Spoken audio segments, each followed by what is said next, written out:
I'm not somebody who really ever thought about a career in business because my mother was a stay-at-home mom, my dad was in the Air Force, and it's very hard to be something you've never seen. And I stumbled upon it because I had an academic scholarship for undergraduate school. I did not have my education paid for by my parents. I was working 3 jobs and putting myself through school. And one of the professors had posted a job for help with some market research. And he was being paid by Yankelovich, Skelly and White, one of the big research houses out of New York, to do the study. And he was paying $5 an hour. And I had been making $1.65 an hour, which was minimum wage. And when I heard about this job, I leapt at the chance to get it.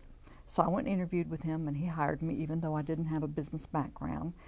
And I learned through working on that project with him that I had an ability to take large volumes of data and see trends. And he said to me, he said, "Why are you not in business?" He said, "You have a great aptitude for math and statistics." And he said, "You really should consider it. I want you to sign up for one of my classes," which I did. And of course, I was the teacher's pet. He was a marketing professor, and I fell in love with it. And found that I excelled in it, and was recruited right out of college to go to work for Georgia Power Company.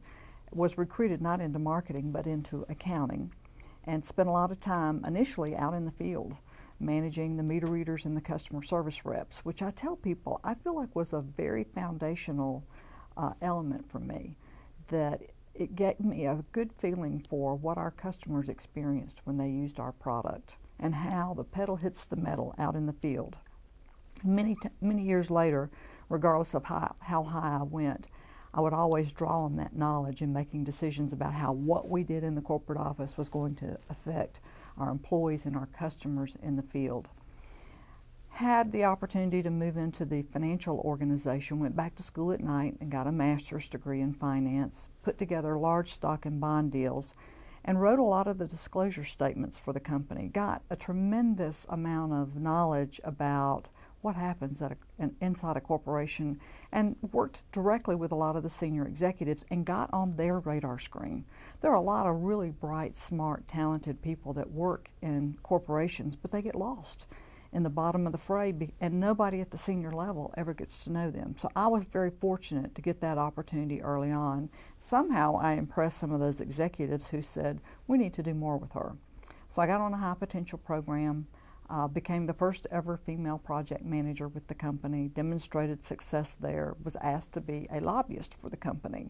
And what I loved about that job, I was not a lobbyist in Washington or at the Capitol. I was a lobbyist at the Public Service Commission, and got to know ground level how the rates get set. And in a regulated environment, there's nothing more critical to a company than the regulatory environment that you operate in, and the commissioners that determine what your rates are going to be and how you charge those to customers. Then I had the opportunity to go back and run the Economic Development Organization, and met many people outside the company, one of whom being Dr. Jeff Rosenzweig. Jeff was an associate professor at Emory at the time. And Jeff became not only a great friend, but a great mentor, and has continued to coach and mentor me throughout my professional career. So I feel a very strong allegiance to Emory because of Jeff. Then I had the opportunity to do a brief stint as a chief information officer. And that job came about because the CEO walked in one day and said, "You know, we're creating these new jobs and we want you to go run this." And originally when he said chief information officer, I thought, "Oh, well, I'll be the chief spokesperson for the company. This will be a PR job." And he goes, "Oh, no, this is IT." And I said, "I don't know anything about IT. I barely know how to turn a computer on." And he said to me, he said, "Becky, this is not a job about technology.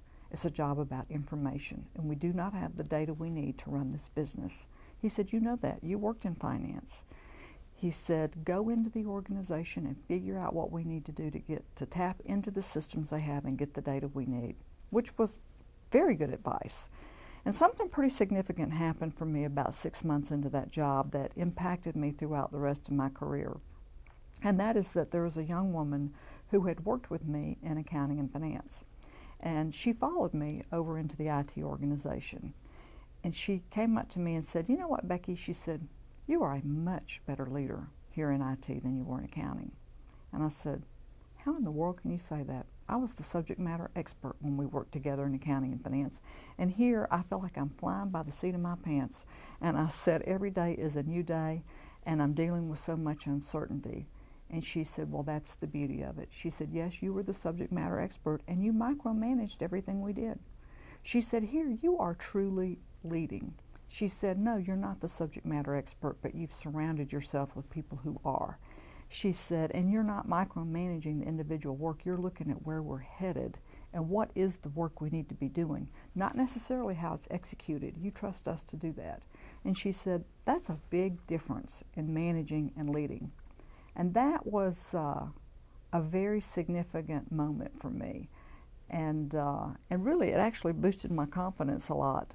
And I truly believe the higher up the corporate ladder you go, the less the job is about you and the more it is about who you surround yourself with, not executing the work, but making sure the work that's being done is the right work to be done.